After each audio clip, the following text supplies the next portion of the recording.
2 weeks today, and we could be seeing a new premier heading here to Queen's Park.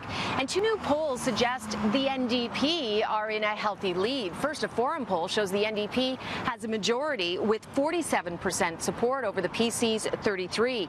ECOS has the NDP at 40.9% and the PC's at 30.9%. Both polls showed the Liberals in a distant third. Now, Doug Ford had a very healthy lead at the start of this election campaign, so it raises a very interesting question. Should he go back to the former Doug Ford, the one we're more familiar with? This election is coming down to some clear questions. Who's looking out for you? Who is on your side? That is not the scripted Doug Ford we're used to seeing. It's this one. You wonder why we need a change at the top? The brash, take-no-prisoners city councillor who accused then-Toronto Police Chief Bill Blair of lying. Or this one, who had the crowd eating out of his hand in Barrie just before he won the PC leadership. I want to apologize on behalf of the party. 125,000 people will not be competency. Then, when he became leader, he became a more contained politician. I'm looking at you and I'm thinking to myself, where has Doug Ford gone? I mean, you're behind a teleprompter. You're not the politician that I saw at City Hall for a long time. You're not the politician I saw just before the leadership vote in Barrie when you were at that rally.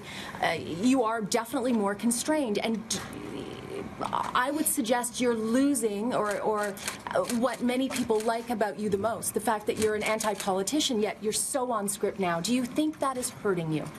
Well, I'm always anti-politician, Cynthia. I've never changed. I'm there for the. Well, I'm anti-politician. You know, I'm the same person.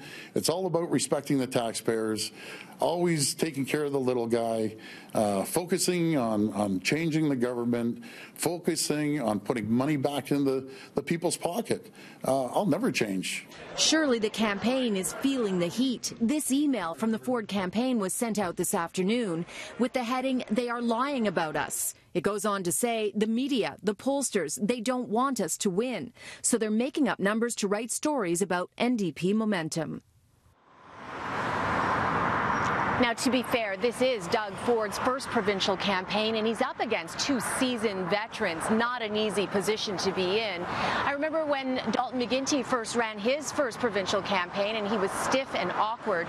It takes a while to grow into the role. Here's what political strategist Jim Warren has to say.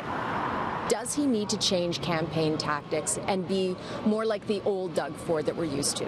Well, Doug Ford's first problem is he's playing defense instead of being on offense. So whether the Liberal war room has caused that, or whether the campaign's decided that, they've been playing to try and win by default, instead of running a campaign that deserves to be a winner. So one, he's got to be more aggressive. He's got to go on the offense. Two, again, he's been very managed. Should he lose the auto cue?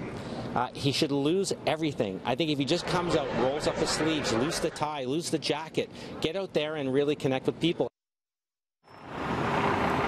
And back to those polls showing the NDP in the lead. Well, there's still almost 2 weeks to go before the election. A lot can change in those 2 weeks. And the NDP should be very worried that they are peaking too soon.